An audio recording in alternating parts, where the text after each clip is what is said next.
3 जनवरी 2026। इस तारीख को दुनिया के ऑलमोस्ट हर मेजर न्यूज चैनल ने एक ही ब्रेकिंग न्यूज दिखाई। The couple was captured by U.S. forces in the Venezuelan capital on Saturday amid a military strike.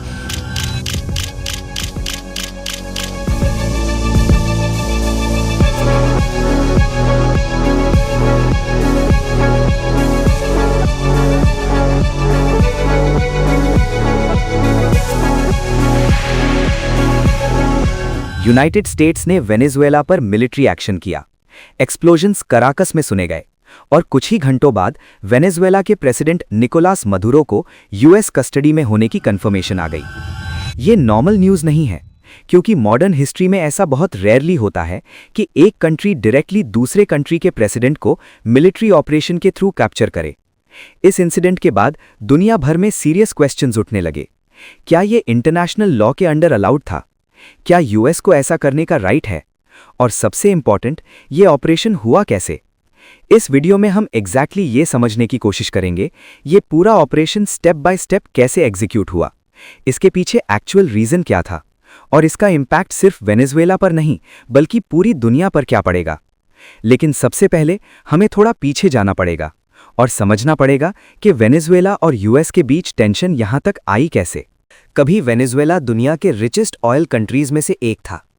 आज वो एग्जाम्पल है कि जब पॉलिटिक्स, पावर और सिस्टम्स तीनों एक साथ फेल हो जाते हैं तो क्या होता है।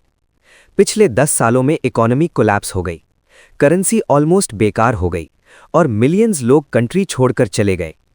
इस क्राइसिस के सेंटर में एक ही नाम था, निकोलास मदुरो। उनके सपोर्टर्स के लिए वो यूएस प्रेशर के अगेंस्ट खड़ा रहने वाला लीडर था। उनके क्रिटिक्स के लिए वो एक फेल्ड सिस्टम का फेस था। वॉशिंगटन का टोन बिल्कुल क्लियर था। यूएस ने करप्शन, ऑथोरिटेरियन रूल और इंटरनेशनल ड्रग ट्रैफिकिंग जैसे एलिगेशंस लगाए। सैंक्शंस लगे, फिर और सैंक्शंस। एक टाइम ऐसा भी आया जब उनकी अरेस्ट की इन्फॉर्मेशन देने पर रिवॉर्ड अनाउंस हुआ। लेकिन सालों तक कुछ चेंज नहीं हुआ। मदुरो पावर में ही रहे, वेनेजुएला आइसोलेटेड ही रहा और प्रेशर धीरे धीरे बिल्ड होता रहा, जैसे एक सील्ड कंटेनर जिसमें कोई प्रेशर वाल्व नहीं होता। ऐसे सिस्टम्स दो ही तरीके से फेल होते हैं, या तो स्लोली या फिर एक ही बार में। 3 जनवरी की रात कराकस शहर के अंदर पूरा अंधेरा छा गया। 2 बजते ही थोड़ी देर बाद कराकस और नियरबाई एरियाज से वीडियोज आने लगते हैं। आसमान में ब्राइट फ्लैशेस, दूर से एक्सप्लोजन्स की आवाज। उसी वक्त वेनेजुएला के मिलिट्री सिस्टम्स के अंदर कुछ और हो रहा होता है। रेडार पिक्चर धीरे धीरे डिसअपियर होने लगती है। पहले एक सेक्टर, फिर दूसरा, फिर ऑलमोस्ट पूरा एरिया। ये एक्सीडेंट्स का पैटर्न नहीं होता, ये प्रेपरेशन का पैटर्न होता है। मॉडर्न ऑपरेशंस में पहली फाइट ग्राउंड पे नहीं होती। पहली फाइट सेंसर्स, कम्युनिकेशन और कोऑर्डिनेशन के अगेंस्ट होती है। और जब वो सब काम करना बंद कर देता है, तब बाकी सब वल्नरेबल हो जाता है। 2:17 AM। कराकस शहर अब पूरा आसमान नहीं देख पा रहा था। एकदम अंधेरा था और उन कंट्रोल रूम्स के अंदर किसी को आइडिया नहीं होता कि जो आ रहा है वो ऑलरेडी निकल चुका है। अगली कुछ मिनट्स में पैटर्न क्लियर होने लगता है। ये एक सिंगल स्ट्राइक नहीं था, ये एक सीक्वेंस था। फेज 1 का गोल था कंट्रोल। बिल्डिंग्स नहीं, सिंबल्स नहीं, एयर स्पेस। क्योंकि जब तक कोई कंट्री देख और रिस्पॉन्ड कर सकती है, तब तक कोई प्रिसिजन ऑपरेशन सेफ नहीं होता। बाद में यूएस साइड से कहा जाता है कि ये एक लॉ एनफोर्समेंट कैप्चर मिशन था। एक ही टारगेट, निकोलास मदुरो। लेकिन अनकंफर्टेबल ट्रुथ ये है, जो चीज जैसी बोल के प्रेजेंट की जाती है वो हमेशा वैसी होती नहीं। इतना हार्डवेयर मूव नहीं किया जाता, इतने एसेट्स कोऑर्डिनेट नहीं किए जाते, पूरा शहर ब्लैकआउट नहीं किया जाता, सिर्फ एक अरेस्ट के लिए। यहीं से क्लियर हो जाता है कि स्टोरी सिंपल नहीं है, क्योंकि जब स्काई कंट्रोल में आ जाता है, नेक्स्ट स्टेप होता है ग्राउंड। फिर अचानक उस दिन सुबह ऑपरेशन अपने रियल ऑब्जेक्टिव तक पहुंच जाता है। डिटेल्स पब्लिक नहीं होती, फुटेज रिलीज नहीं होती, सिर्फ स्टेटमेंट्स आते हैं, लेकिन रिजल्ट पे कोई डिस्प्यूट नहीं होता। निकोलस मडुरो और उनकी वाइफ सीलिया फ्लोरेज कस्टडी में ले लिए जाते हैं।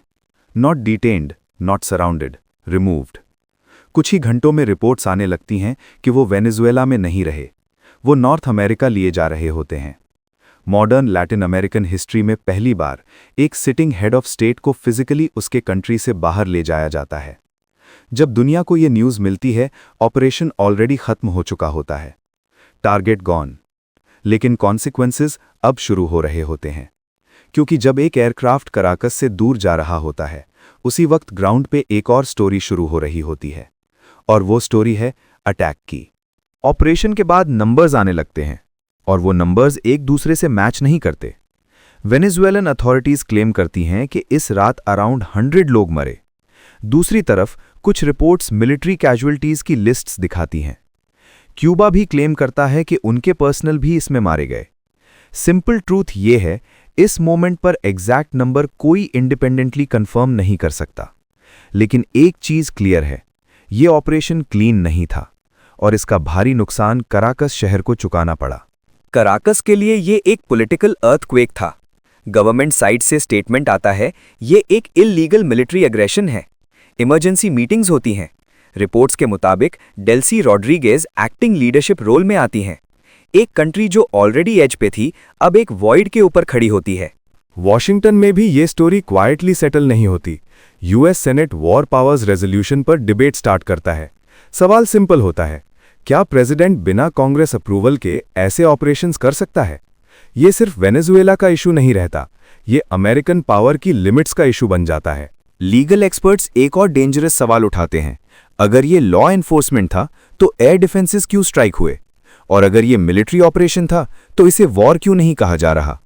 एक बात श्योर है, एक प्रेसिडेंट सेट हो चुका है और दुनिया ने नोटिस कर लिया है। 3 जनवरी 2026 के बाद जियोपॉलिटिक्स पहले जैसी नहीं रही। एक लाइन क्रॉस हो चुकी थी, और जब दुनिया सीख जाती है कि एक लाइन क्रॉस की जा सकती है, तो मैप्स कभी पहले जैसे नहीं दिखते। 3 जनवरी के ओवरनाइट ऑपरेशन के कुछ दिन बाद मदुरो और उनकी वाइफ सिलिया फ्लोरेस को न्यूयॉर्क के एक फेडरल कोर्ट में पेश किया गया। उन पर नार्को टेररिज्म और इंटरनेशनल ड्रग ट्रैफिकिंग जैसे बड़े चार्जेस लगाए गए, चार्जेस जो उन पर 2020 से पेंडिंग थे और जिनके बेसिस पर लॉन्ग स्टैंडिंग अरेस्ट वारंट भी था। मदुरो ने अपने प्लीज में कहा, I am innocent, I am not guilty, I am a decent man. लेकिन प्रोसिक्यूटर्स ने उन्हें सीरियस क्रिमिनल सिंडिकेट लिंकेजेस के तहत चार्ज किया। ये मोमेंट सिर्फ एक लीगल प्रोसीडिंग नहीं था, ये एक रेयर इंस्टेंस था जहां एक सिटिंग हेड ऑफ स्टेट को एक फॉरेन नेशन के डोमेस्टिक कोर्ट के सामने स्टैंड किया गया। इसका इम्पैक्ट कुछ ऐसे है, देश के अंदर और बाहर दोनों तरफ इस पर इंटरनेशनल डिबेट चल रही है, क्या ये जस्टिस है या पॉलिटिक्स? जब यूएस ने वेनेजुएला में स्ट्राइक्स किए और मदुरो को कैप्चर किया, तो सिर्फ रीजनल पॉलिटिक्स ही शेक नहीं हुआ, ग्लोबल रिएक्शन भी इंस्टेंटली आया। सिंगापुर ने खुद को ग्रेवली कंसर्न्ड बताया और बोला कि सब पार्टीज को रिस्ट्रेंट और डिप्लोमेसी की तरफ जाना चाहिए। यूनाइटेड नेशंस और कई देशों ने इस एक्शन पर इंटरनेशनल लॉ के कॉन्टेक्स्ट में सवाल उठाए, और मेक्सिको, ईरान, स्पेन जैसे स्टेट्स ने एक्शन को सॉवरेंटी वायोलेशन बताया। इकोनॉमिकली भी इम्पैक्ट सब जगह महसूस हुआ। वेनेजुएला का ऑयल सेक्टर, जो पहले से ही क्राइसिस में था, अब यूएस पॉड्स के अंदर आ गया है, जिस पर कोर्ट्स और लॉ मेकर्स तक डिबेट्स हो रही हैं। और इस मोमेंट एक क्रिटिकल जियोपॉलिटिकल सवाल उभर कर आता है, एक ग्लोबल पावर क्यों एक सॉवरेन नेशन के ऊपर मिलिट्री एक्शन लेगा और फिर उसका प्रेसिडेंट एक अदर नेशन के कोर्ट में जवाबदेह बनेगा?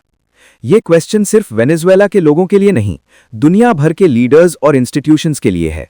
इस वीडियो का गोल आपको शॉक करना नहीं था, इसका गोल था एक क्लियर टाइमलाइन देना, क्योंकि आज के टाइम में मिस इन्फॉर्मेशन फास्ट स्प्रेड होती है और ट्रूथ स्लोली करेक्ट होता है। अगर आपको लगता है कि ऐसी स्टोरीज डेप्थ के साथ समझना जरूरी है, तो इस डॉक्यूमेंट्री को शेयर कीजिए। और अगर आप रियल रिसर्च बेस्ड डॉक्यूमेंट्रीज देखना चाहते हो, तो चैनल को सब्सक्राइब कीजिए। कमेंट्स में बताएं, आपके हिसाब से ये लॉ एनफोर्समेंट था या एक डेंजरस ग्लोबल प्रेसिडेंट? क्योंकि ये स्टोरी अभी खत्म नहीं हुई है।